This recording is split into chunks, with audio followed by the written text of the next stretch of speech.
नमस्कार, मी शामराव मोकाशी आणि महाराष्ट्रातल्या जनतेनं हा सर्वांनी व्हिडिओ ऐकायचा आणि तात्काळ शेअर करा आणि मूचवाले मोकाशी यूट्यूबचे व्हिडिओ पाहत राहा, ऐकत राहा, पूर्ण ऐका आणि एकमेकाला शेअर करा.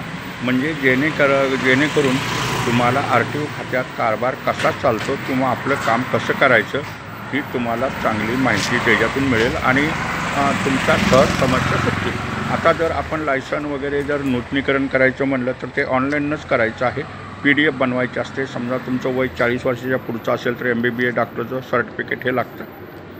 बाकी आधार कार्ड, पॅन कार्ड आणि शासनाची फी भरायची, म्हणजे आपल्या ऑनलाईनच फी भरायची आणि मग ते तुमचं ऑनलाईनला अर्ज केल्यानंतर 48 तासात त्या अधिकाऱ्यानं, कर्मचाऱ्यानं ऑनलाईनला बघून ऑनलाईनचे पेपर तपासून त्याला अप्रूव्हल दिलं पाहिजे. आणि जर त्यानं अप्रूव्हल दिलं नाही तर त्याच्यावरती निश्चित कारवाई होणार. आणि आता आम्ही कालच पत्र एक दिलेलं आहे मुख्यमंत्र्यांना, महाराष्ट्रातील कुठल्याही RTOमधले अधिकारी ऑनलाईनला आलेली लायसन नूतनीकरण, लायसनची दुय्यम प्रत, पत्ता बदली करणं हे त्यांनी 48 तासाच्या आत त्यांनी ॲप्रूव्हल दिलं पाहिजे.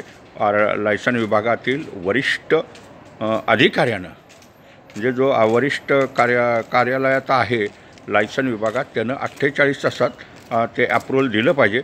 नाहीतर त्याच्यावरती निलंबनासारखी कारवाई करा. हे लोक पेंडिंगला कामं ठेवतात आणि गुरु लोक त्यांना मग ते पेपर येऊन देतात. म्हणून हा फेसलेस सेवेतला मोठा सर्वात अडथळा आहे.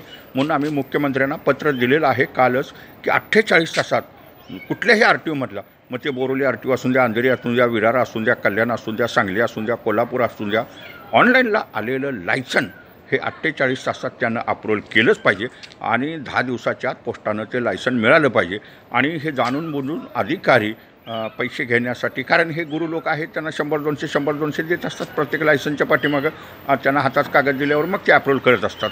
तर तात्काळ 48 तासात कुठलंही काम न पेंडिंग ठेवता ते लायसनला अप्रूव्हल दिलं पाहिजे.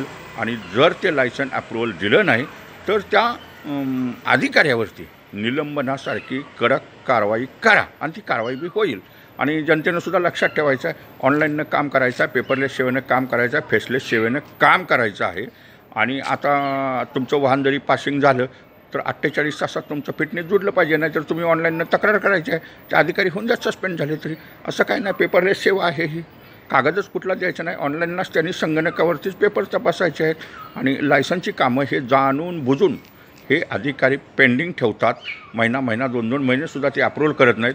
तर 48 तासात जो अधिकारी, कर्मचारी लायसन अप्रूव्हल करणार नाही, ऑनलाईनला आलेलं कागदाचं बिगदाचं सोडूनच द्या, ऑनलाईनला अर्ज आहे ना तो तपासायचा आहे, अप्रूव्हल द्यायचं आहे आणि त्याला ते 10 दिवसात लायसन पोस्टानं घरी आलं पाहिजे. हे मात्र कोणी विसरू नका.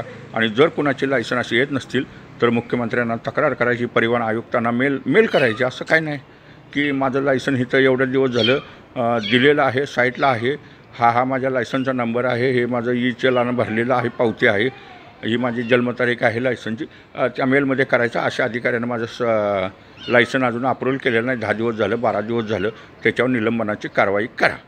हे प्रत्येकानं आता काळजी घ्यायची आहे.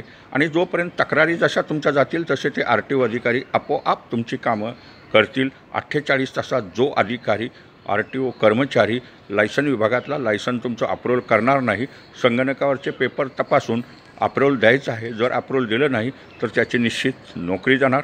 धन्यवाद. मूचवाले मोकाशी यूट्यूब पहा, लाईक करा, शेअर करा, सबस्क्राईब करा. धन्यवाद.